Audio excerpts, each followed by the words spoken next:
ಇನ್ನೊಂದು ಕಡೆ ಲೋಕಾಯುಕ್ತ ತನಿಖೆ ಮೂಡ ಹಗರಣಕ್ಕೆ ಸಂಬಂಧಪಟ್ಟಂತೆ ಚುರುಕಾಗ್ತಾ ಇದೆ, ಬಹಳ ಚುರುಕು ಪಡ್ಕೊಂಡಿದೆ. ಇವತ್ತು ಮುಖ್ಯಮಂತ್ರಿ ಪತ್ನಿ ಪಾರ್ವತಿ ಹೆಸರಿನಲ್ಲಿದ್ದಂತಹ ನಿವೇಶನಗಳ ಮಹಜರ್ ವಿಜಯನಗರ 3-4ನೇ ಸ್ಟೇಜಲ್ಲಿ ಇದೆಯಲ್ಲ, ಅದು ಬೆಳಗ್ಗೆ 9 ಗಂಟೆಗೆ ಲೋಕಾಯುಕ್ತಕ್ಕೆ ಬರೋದಕ್ಕೆ ದೂರುದಾರ ಸ್ನೇಹಮಯಿ ಕೃಷ್ಣಾಗೆ ಈಗಾಗಲೇ ಸಮನ್ಸ್ ಕೊಟ್ಟಿದ್ದಾರೆ. ಈಗ ಅವರನ್ನು ಕರ್ಕೊಂಡು ಈ 14 ಸೈಟ್, ಮೊದಲು ಮೂಲ ಜಾಗ ಇತ್ತಲ್ಲ 3.16 ಎಕರೆ ಜಮೀನು ಕೆಸರೆ, ಸರ್ವೆ ನಂಬರ್ 424, ಅಲ್ಲಿ ಸ್ಥಳ ಮಹಜರ್ ಅವತ್ತು ಮಾಡಿದ್ರು ಲೋಕಾಯುಕ್ತದವರು. ಇವತ್ತು ಇವರಿಗೆ ಬದಲಿ ನಿವೇಶನ ಕೊಟ್ಟಿದ್ರಲ್ಲ 14 ಸೈಟ್, ಅಲ್ಲಿ ಕರ್ಕೊಂಡು ಹೋಗ್ತಾರೆ. ವಿಜಯನಗರ 3rd ಸ್ಟೇಜ್ 4th ಸ್ಟೇಜಲ್ಲಿ ಕೊಟ್ಟಿದ್ದು ಕರ್ಕೊಂಡೋಗಿ ಸ್ಥಳ ಮಹಜರನ್ನು ಮಾಡ್ತಾರೆ. ಈಗಾಗಲೇ ಆ ಸೈಟ್ಗಳನ್ನು ಮೂಡಾಗಿ ಇವರು ವಾಪಸ್ ಕೊಟ್ಬಿಟ್ಟಿದ್ದಾರೆ. ಕೊಟ್ಟಿದ್ರೂ ಕೂಡ ಸ್ಥಳ ಮಹಜರನ್ನು ಮಾಡಲೇಬೇಕಾಗಿದೆ.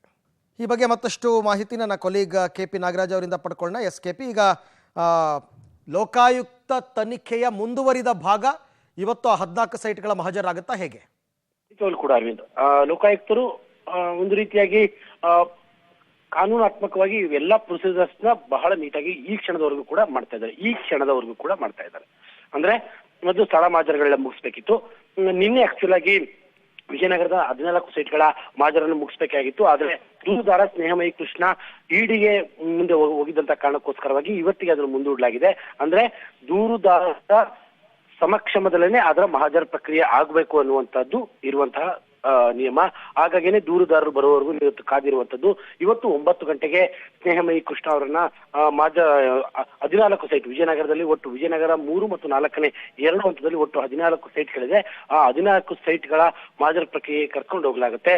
ಬಹುತೇಕ ಈ ಮಹಜರ್ ಪ್ರಕ್ರಿಯೆ ಇವತ್ತು ನಾಳೆ, ಒಟ್ಟು ಅವತ್ತು ಲೋಕಾಯುಕ್ತರು ಹೇಳ್ತಾ ಇರುವಂತ ಪ್ರಕಾರ 2-3 ದಿನಗಳ ಕಾಲ ಬೇಕು ಅನ್ನುವಂಥದ್ದು. ಹಾಗಾಗಿ ಬಹುಶಃ ಈ 1-3 ದಿನಗಳ ಒಳಗಡೆ ಈ ಮಹಜರ್ ಪ್ರಕ್ರಿಯೆ ಮುಗಿಯುತ್ತೆ. ಇದರ ನಡುವೆ ಈಗಾಗಲೇ ಲೋಕಾಯುಕ್ತರು ನಿನ್ನೆ ಏನು ಮಹಜರ್ ಪ್ರಕ್ರಿಯೆ ಮಾಡಕ್ಕಾಗಿರ್ಲಿಲ್ವೋ, ಈ ಕಾರಣಕ್ಕೋಸ್ಕರವಾಗಿ ಮೂಡಾದಲ್ಲಿರುವಂತಹ ಕೆಲವು ದಾಖಲಾತಿಗಳನ್ನ ತೆಗೆದುಕೊಳ್ಳುವಂತಹ ಕೆಲಸವನ್ನ ಲೋಕಾಯುಕ್ತ ತನಿಖಾಧಿಕಾರಿಗಳು ಮಾಡ್ಕೊಂಡಿದ್ದಾರೆ. ಇವತ್ತು ಕೂಡ ಒಂದು ಟೀಮ್ ತೆರಳುತ್ತೆ. ಅಲ್ಲಿ ತಮಗೆ ಅಗತ್ಯ ಇರುವಂತಹ ಯಾವ್ಯಾವ ದಾಖಲೆಗಳಿದಾವೋ ಆ ಎಲ್ಲ ದಾಖಲೆಗಳನ್ನು ಕೂಡ ತಮ್ಮ ವಶಕ್ಕೆ ಪಡೆಯುವಂತಹ ಕೆಲಸವನ್ನ ಮಾಡುತ್ತೆ. ಅರವಿಂದ್.